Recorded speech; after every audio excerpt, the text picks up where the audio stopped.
கர்த்தருடைய பரிசுத்தத்துக்கு ஸ்தோத்திரம் உண்டாவதாக. நம்ம இப்போது நம்முடைய நிறைய பேருக்கு வந்து பரமண்டல ஜெபம் தெரிய மாட்டேங்குது. நம்ம அதை சொல்ல வேண்டியது. ஏன்னா ஆண்டவர் தான் அதை நமக்கு சொல்லிக் கொடுத்தாரு. நமக்கு ஆண்டவர் தான் அதை சொல்லிக் கொடுத்தாரு. 11:1-4 பார்த்தோம்னா நமக்கு தெரியும். அந்த ஜெபத்தை வந்து கர்த்தர் தான் சொல்லிக் கொடுத்தாரு. இப்படி செய்யுங்க, ஜெபம் செய்யுங்க. அதனால் நிறைய பேருக்கு வந்து தெரியல. அதனால் நம்ம என்ன செய்யணும், முதலாவது அந்த ஜெபத்தை படிச்சுக்கணும். படித்து அபியாசத்தில் கொண்டு வரணும். சரிங்களா? அடுத்தது நம்ம வந்து தகப்பன் இடத்துல வந்து அன்பாக இருக்க முடியாது. நம்மளோட உலகத்தை தகப்பன் இடத்துல அன்பாக இருக்கு. அதுபோல் அதை விடவும் பல மடங்கு இயேசு இருக்கிறார். அவர் தான் நம்மளுக்கு தகப்பன். அவர்கிட்ட பல மடங்கு நம்ம அன்பு செலுத்தணும். அவர் சொல்கிறத கேட்கணும். சொல்லியும் செய்யாதிருப்பாருன்னு அப்படின்னு சொல்லுவார். சொன்னதை நிறைவேற்றுவார். சொல்லாகும் கட்டட நிறுத்தும். ஆனால் பாருங்கள், இளைய மகன் என்ன செய்யறான், போய் சொத்தையெல்லாம் கேட்டு தண்டனை பிரிச்சுக்கிறான். யாருக்கு பேச்சை கேட்டு, ஃப்ரெண்ட்ஸோட தீய நண்பர்களோட பேச்சை கேட்டு தன்னுடைய சொத்தெல்லாம் பிரிச்சுதான் பிரிச்சுட்டு தூர தேசத்துக்கு போயிடும். அந்த தகப்பனுக்கு எவ்வளோ வேதனையாக இருக்கும் பாருங்கள்.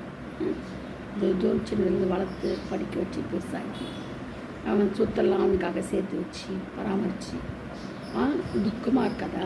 கட்டாயமாக இருக்கும். உலக தகப்பன் இருக்கிறானே, அதோட பெரிய துக்கமாக இருக்கும். அதே சில ஆவிக்குரிய தகப்பன் என்ன பண்ணுறாங்க, அதை கற்றுக்குள்ளே அதை மறப்பாங்க. ஆவிக்குரிய விஷயத்தில் அவங்க என்ன செய்வாங்க, அதை மறப்பாங்க. அதுக்கு சக்தி ஆண்டவர் கொடுப்பாரு. ஆனால் உலக தகப்பனுக்கு வந்து அதை மறக்கவே முடியாது. பயங்கரமாக இருக்கும். நினைக்கவே முடியாது. கொஞ்சம் கூட அந்த உலக தகப்பனால் நினைத்தா இருக்கவே முடியாது. அதனால தான் ரொம்ப மனசு வேதனைப்படுறாரு, கஷ்டப்படுறாரு. சாப்பிட்றது கூட இல்லை. அப்படி வேணா சரி, நான் போனவன் அங்கே போயிட்டு சாதம் தண்ணி சூப் தண்ணி இல்லாமல் என்ன பண்ண காஞ்சி போய் பண்ணி தவிட்டு தின்றவனுக்கு எல்லாருக்குமே அந்த காலை தெரியும் இல்லையா? அப்போ வரான். அப்போது போனது அவன் தப்பா, தகப்பனுடைய தப்பா? சொத்து கேட்டார், கொடுத்துட்டாரு. ஏன்னா அவன் சொத்து எப்போவுமே கொடுக்க வேண்டிய சொத்து தான். அவன் கொடுத்துட்டார், போயிட்டு அழிச்சிட்டு செய்கிறான். வரான். நான் நம்பிக்கையில் வரான். நம்மளை தகப்ப என்ன செய்வார், நம்மளை ஏற்றுக்கொள்வார். இங்கே பனியோட தவிட்டு தின்றதோட அங்கே போயிட்டு செய்வார். வேலைக்காரனா நம்ம இருந்துக்கலாம், நம்மளை மன்னிப்பார், நம்மளை பராமரிப்பார் அப்படின்னு சொல்லிட்டு தான் நினச்சி தான் வரான் இல்லையா? அப்போது எதிர்பார்க்குறான். நான் தன்னை மன்னிக்கணும், தகப்பை மன்னிப்பார், ஆறுதலாக இருப்பார், சேர்ப்பார் வீட்டில் அப்படின்னு சொல்லிட்டு அவன் நினைக்கிறான். எதுக்காக அவன் அப்படி நினைக்கணும்? ஏன் நினைக்கிறான்? அவன் கொடுத்து வச்சானா மொத்தத்தை எடுத்துன்னு போயிட்டான். அப்போ ஏன் நினைக்கிறான்னா, தகப்பனுடைய அன்பு பற்றி அவனுக்கு தெரியும். தகப்பனுடைய அன்பு மாறாதது அவனுக்கு தெரியும். அதனால தான் என்ன செய்கிறான், அவன் நினைக்கிறான், நம்ம எப்படி தான் போனாலும் உடனே செய்வார், நம்மளை சேர்த்துக்குவார், சேர விட மாட்டார், நம்மளை கட்டி அணைப்பார், ஆறுதல் சொல்லுவார், நம்ம அப்பாட்ட போயிடலாம் அப்படின்னு தான் ஒரு நம்பிக்கையோடு விசுவாசத்தோடு வரான். பார்த்தீங்களா?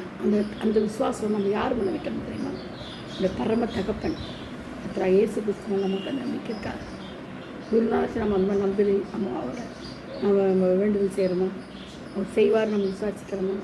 செய்வாரோ செய்ய மாட்டாரோ அப்படின்னு நம்ம நினைக்கிறோம். ஆனால் கர்த்தர் என்ன செய்வார்? கட்டாயம் சொன்னதை நிறைவேற்றுவார். நம்மோடு கூட இருந்து பெரிய காரியங்களை அதிசயங்கள் செய்வாங்க. அப்போது நான் உன்னை விட்டு விடுவதில்லை, உன்னை கைவிடுவதில்லைன்றார் இல்லையா? அப்போ ஆபிரகாம் யாக்கோபின் தேவன், ஈசாக்கின் தேவன் நம்மளோடு இருக்கிறார். அப்போ பண்ணின உடன்படிக்கை அந்த இஸ்ரேலுக்கு மட்டும் இல்லை, நம்மளும் விசுவாசிகளான இஸ்ரேலர் தான். நம்ம புறஜாதியாராக இருந்தால் கூட நம்மளை இஸ்ரேலராக ஒன்று செய்வார், அங்கீகரிச்சிட்டார். புறஜாதியருக்காக நமக்காக தான் பவுல் அமைச்சார், பாவ மன்னிப்பு கொடுத்தார். நம்ம பெரிய ஒரு ஜாதி ஆகணும்னா அதுக்கு காரணம் வந்து யார்? அவர் தான் நம்மளுக்கு எல்லாவித சோதனைகளை சகிக்கவும் பெலன் தந்தார். போதுமானவராக இருந்தார் பாருங்க நமக்கு. அதுதான் நம்மளுக்கு முக்கியம். சரியா? அதனால்தான் அவர் மாத்திரம் நமக்கு போதும். அதே மாதிரி இவன் என்ன செய்கிறான், உலகப்பிரகாரம் தகப்பன் வந்துடான். அப்போ உலகப்பிரகாரம் தகப்பன்கிட்டே இவ்வளோ அன்பு எதிர்பார்க்குறான். அவரும் அன்பாக இருக்கிறாருன்னா, நம்ம பரமபிதா நமக்கு என்னென்ன செய்யணும், எப்போ செய்யணும், ஏது செய்யணும், எதுக்கு செய்யணும், இதெல்லாம் அவருக்கு தெரியாதா? அந்தந்த காலகட்டத்தில் அதை நேர்த்தியாக செய்கிறது நம்ம தகப்பன், நம்ம பரம தகப்பன். நம்ம கானானுக்கு கொண்டு போலியா, நம்மளோட தேசத்துக்கு கொண்டு போலியா, இப்போ நம்மளை வந்து சிக்ஷித்து காயப்படுத்தி காயத்தை கட்டி சிக்ஷையை செய்கிற தரத்தை தந்து இந்த செய்கிற நம்மளை வழிநடத்துகிறார். ஏன் எதுக்காக இந்த உபத்திரத்தின் மத்தியில் குகையில் நம்ம தெரிந்து கொண்டார்?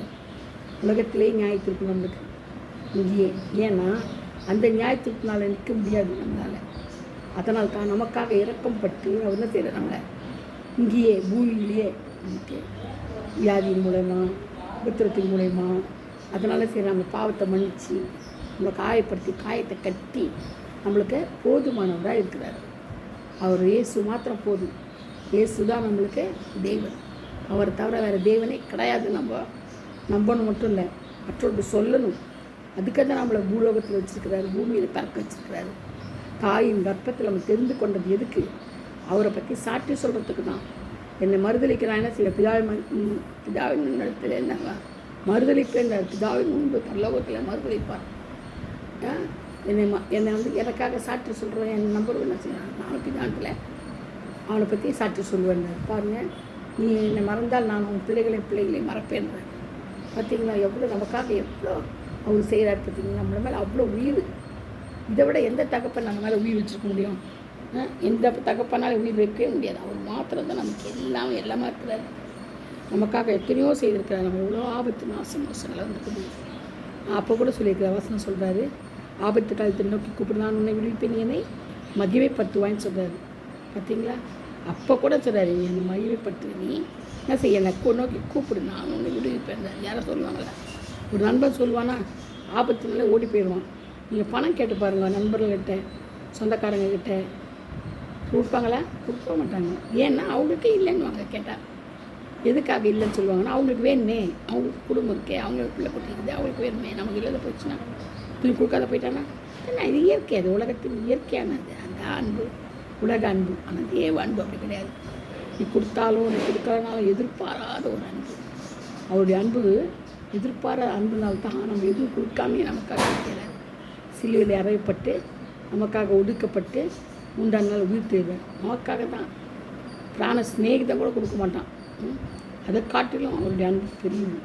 அது மட்டும் இல்லை, அவர் காற்றையும் கடலையும் அதட்டினார். யாருக்காக? சீஷர்களுக்காக. அவங்கள மனுஷன் தானே, அவங்களுக்காக காற்றையும் கடலையும் அதட்டின தேவன். அதுக்கு என்ன செய்யுது? பயப்படுது. காற்றும் கடலை என்ன செய்யுது? அவருக்கு பயப்படுது. அதனால் நம்ம என்ன செய்யணும்? குறை குற்றங்கள் கரைத்திரங்கள் எல்லாமே அவரோட சேரணும்னா நம்ம அண்ணனே பாவங்களை அண்ணனைக்கு ஆண்டுட்ட அறிக்கையணும். சுத்த அறிக்கை. வாயினால் என்ன செய்யணும்? அறிக்கையிடணும். வாயினால் அறிக்கையிடணும். அப்போ தான் அது போகும். இல்லைன்னா அது ஞாபகத்திலே இருக்கும். பாருங்கள், வாயினால் அறிக்கை. பழைய பாவங்கள் நமக்கு கண் முன்னாடி வரும், ஞாபகம் வரும். ஆனால் தூசியை போல் உதவி போட்டு என்ன செய்யணும்? நம்ம அதிலே நிற்கணும். ஏன்னா ஏசியின் காற்றுலே நிற்கணும்ப்பா. கிருபத்தாங்கப்பா, பலனை தாங்கப்பா.